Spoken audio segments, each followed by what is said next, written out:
Good morning, New Canaan High School. I'm Dylan Pescator coming to you live from the NCTV studio.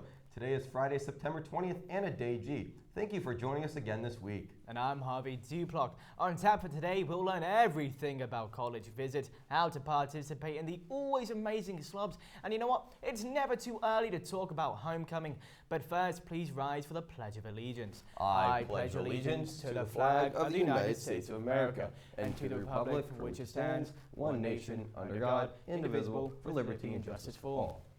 We start this morning off with some sad news. In the beginning of this week, NCHS lost one of their brightest to a long battle with leukemia. Sophomore Kaylee Griffiths was a funny, energetic, loving, intelligent girl with a love for her friends, her family, and of course, lacrosse.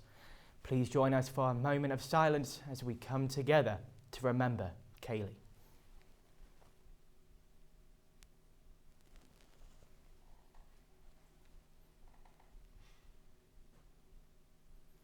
Thank you. As we grieve together, please know that school counsellors are available for anyone who may need support. May we all keep the Griffiths family and friends in our hearts and help them through this hard time. Juniors and sophomores, you've got some important dates coming up, so mark your calendars. While the initial PSAT registration deadline has already ended, you are still able to sign up through tomorrow, and it costs $40. The PSAT will be held here at NCHS on October 19th at 8 a.m., so make sure to register sooner rather than later. But seniors, don't think you're off the hook just yet. As we hit that college season grind, NCHS has invited over 145 colleges who are coming here to speak to you. If you want to attend, you must first get permission to miss class from your teachers because attendance will be taken. Now, juniors, you're more than welcome to come as well, but only if you have a free period. If you're unable to meet with a specific rep, stop by the College and Career Center before the scheduled time and fill out a regret form. For a list of visiting schools and when they're coming, go to either Naviance or the NCHS School Counseling page. All visits take place in the College and Career Center unless otherwise mentioned, so double check the location the day before the visit.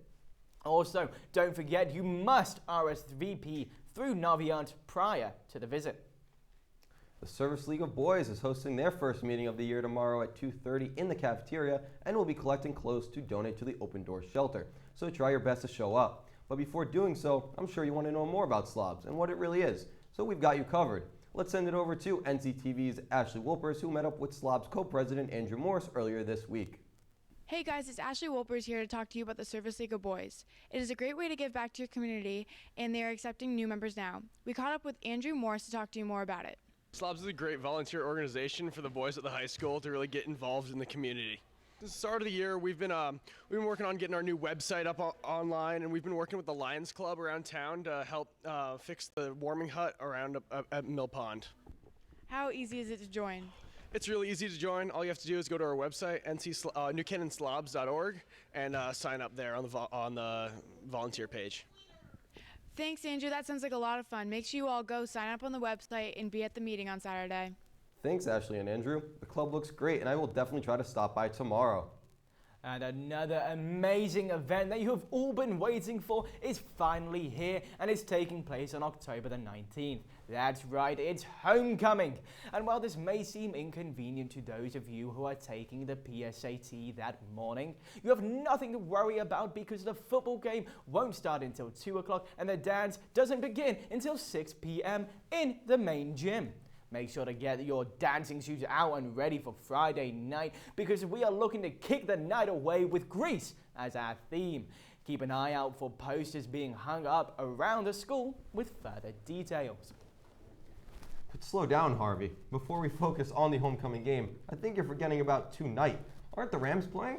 You know, Dylan, I'm not totally sure, but I know our friend Ian Nicholas knows the answer to that question. So Ian, what's the plan for tonight?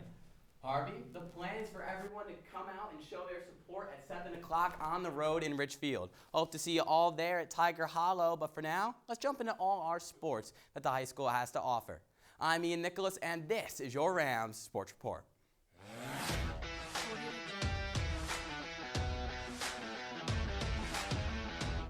Let's kick it off with soccer. The girls started off their season on a good note as they whooped Trinity Catholic 6-0 on Saturday with a goal apiece from 6 different Rams. The ladies were back at it on Tuesday against Greenwich, where they edged out a win versus the Cardinals 1-0, with the lone goal coming from sophomore Dylan Patton. And yesterday, Patton would put the team on her back yet again on the road in Danbury, scoring the Rams' only goal in another 1-0 victory. The girls are now 3-0 and look to continue the streak when they travel up to Fairfield Ward tomorrow to face the Mustangs. Meanwhile, it was deja vu for the boys, beating Trinity Catholic last Friday by an identical score to the girls, 6-0, with Captain Finn Stanley leading the way, scoring twice. Monday, they looked to keep it up on the road versus Greenwich, but fell 5-0 and wouldn't do much better against Danbury, falling 1-0. They'll look to turn it around today, though. They host Ward at 4 o'clock on Dunning, so head over and support the guys. Girls swimming and diving had a meet last Friday and crushed Danbury 98-73. Then they had a meet against Wilton on Wednesday, but unfortunately, they were handed their first loss of the season. They hope to rebound today after school against St. Joe's. It's going to be at home at the Y at 3 o'clock, so make sure to support the girls as they look to get win number 2. Now on to cross country, where the boys had their second meet last Saturday over at the Wilton Invitational. They placed 7th out of 23 teams with an extremely strong performance by junior Alex Malagoli, who finished 9th out of 186 runners with a time of 16:49. On Tuesday, they hosted Richfield, Norwalk, and McMahon in Waveney Park. The boys lost 44-20 against Richfield, but it was yet another impressive race from Malagoli, who finished 1st overall. Tomorrow, they head up to Farmington to participate in the 8th annual Winding Trails XC Invitational. Good luck, guys. Next, to the gridiron, as the football team headed all the way up the state for an out-of-conference matchup against the New London Whalers. It was both teams' season openers, so you know NCTV had to be there. So let's roll the tape for our first highlights on the year. The Rams in white start with the ball after the Whalers defer. We start on the second play of the game. After a terrific Chris Kinnett return, senior star QB takes it in himself for the 5-yard score. Rams go up 7-0. But the Whalers return the favor on their opening drive, capping it off in style with this 16-yard TD pass from Frankie Pratt to Josiah Williams. Score now 7-6. The Rams now lead 9-6 after a safety and look to add to the lead just 30 seconds left in the half. They do. Pine connects with fellow captain Zach LaPolice on the 20-yard strike. The Rams now have a 15-6 lead, and LaPolice isn't done. He looked to extend it, breaking the tackle, going, he's gone. 75-yard score, his second of 3 on the game. It wouldn't get much better for New London's offense, however. A high snap leads to an Ethan Shallon fumble recovery, and the next drive, this tip pass turns into a Bates-Grigsby interception.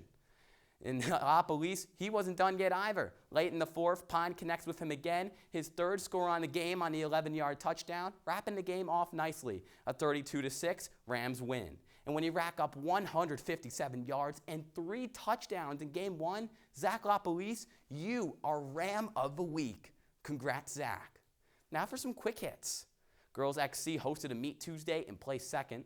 Next Tuesday, they stay at home to host Wilton, Danbury, and Trumbull. Girls volleyball has played 3 games, going 2-1, and look for win number 3 as they host Danbury tonight in the gym at 5:30. And finally, field hockey has been lighting it up. They're a perfect 4-0. Their next game is Monday at Greenwich. Harv and Dylan, like the great Eli Manning, I think it's my time to sit on the bench and send it back to you starters at the desk. See you later, NCHS. Thanks, Ian. And with our Rams getting further into their seasons, I am really curious as to what Mother Nature has in store and what I will need to wear tomorrow night in Ridgefield. Harvey, funny. I was wondering the same exact thing. And for more on our weekend weather, let's send it over to another new face in front of the green screen, Rachel Pine. Thanks, Harvey and Dylan. And this week, we are looking forward to fantastic weather, including tomorrow night. Good morning, New Canaan High School. I'm Rachel Pine, here to give you this weekend's weather. Now, I know it's been a bit chilly the past few mornings, but do not worry, because this weekend we can look forward to some great temps. Although we start the day with a high in the 50s, it will be beginning to heat up as we head into the perfect night for some Friday night football in Ridgefield. Now for tomorrow, we can expect even warmer weather and some sunshine as we start the day in the 60s, but temps will quickly rise into the 80s as the day continues. So make sure to get outside and enjoy some good old vitamin D. And the good news is that the warm trend continues into Sunday again, starting the day with lows in the 60s and highs in the 80s, so don't put your flip-flops away just yet and make sure to head out to the beach while you still can. Even though Monday is the autumnal equinox, meaning that summer is officially over, we're in luck because next week we'll see some nice weather with steady temps in the 70s. Harvey and Dylan, although fall is almost here, do not get your hats and gloves out just yet. Back to you guys at the desk. Thank you, Rachel. I will definitely enjoy the last few days of warm weather. That's all we have for you guys today. But before we go, we'd like to wish a very happy birthday to Eric Berg, Sadie Sorensen, and Tyler Timlin. We hope you guys have a great weekend, and I've been Dylan Pescatore. And I'm Harvey Duplock. If you have an announcement that you want aired next week, please email us at nctv78@gmail.com. And don't forget to follow us on Twitter at nctv78 a week before the next broadcast. Have a great one, NCHS, and we'll see you next week.